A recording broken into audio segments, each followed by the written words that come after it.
नमस्कार, एक बार फिर स्वागत है आपका हमारे चैनल नेटवर्क लाइव पे और मैं हूं आपके साथ ईशा गर्ग। चलिए रुक करते हैं देश और दुनिया की तमाम बड़ी खबरों का। जिस संविधान को बनाने में उन्होंने अपनी जिंदगी का सबसे बड़ा हिस्सा खपा दिया, जिसे बनाने में उन्होंने दिन रात मेहनत की, जिसे हम भारत की आत्मा मानते हैं, क्या वही बाबा साहेब अम्बेडकर एक दिन इस संविधान को जलाना चाहते थे?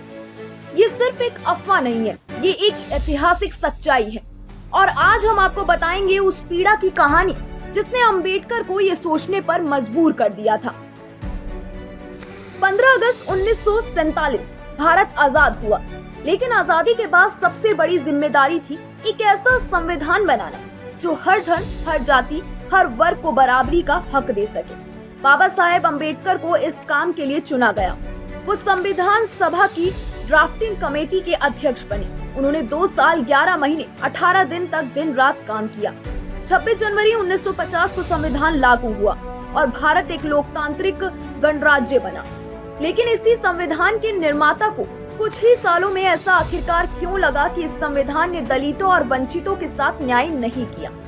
बाबा साहेब ने एक ऐतिहासिक भाषण में कहा कि मैं कहता हूँ कि ये संविधान बहुत अच्छा है, लेकिन इसे लागू करने वाले लोग यदि बुरे निकले तो संविधान भी बुरा साबित हो सकता है। 1991 के बाद अंबेडकर ने ये महसूस करना शुरू किया कि आरक्षण के प्रावधानों को गंभीरता से लागू नहीं किया जा रहा है, दलितों को बराबरी नहीं मिल रही है, बल्कि शोषण और अपमान वैसा। 1951 के बाद अंबेडकर ने ये महसूस करना शुरू किया कि आरक्षण के प्रावधानों को गंभीरता से लागू नहीं किया जा रहा है, दलितों को बराबरी नहीं मिल रही है, बल्कि शोषण और अपमान वैसा ही बना हुआ है। राजनीतिक सत्ता पर ब्राह्मणवादी सोच का कब्जा बरकरार है। 1953 में नागपुर में एक सभा में भीमराव अम्बेडकर ने जो कहा वो इतिहास में दर्ज है। अगर इस देश के दलितों और पीड़ितों को न्याय नहीं मिला तो मैं अपनी ही बनाए हुए संविधान को जला दूंगा।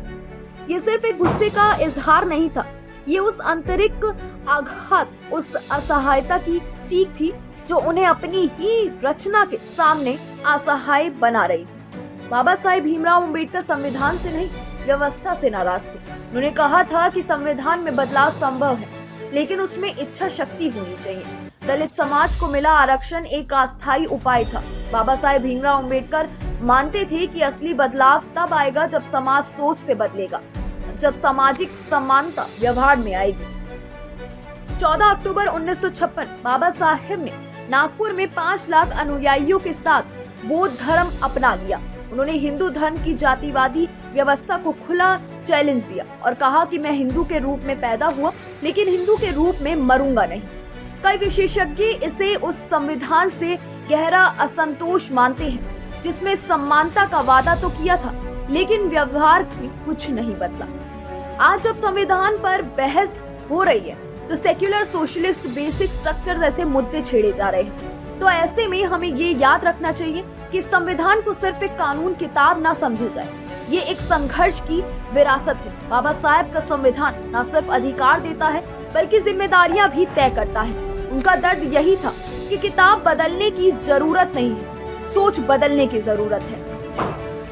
क्या आप मानते हैं कि बाबा साहेब का सपना आज भी अधूरा है? क्या संविधान अपने उद्देश्य पर खरा उतर रहा है?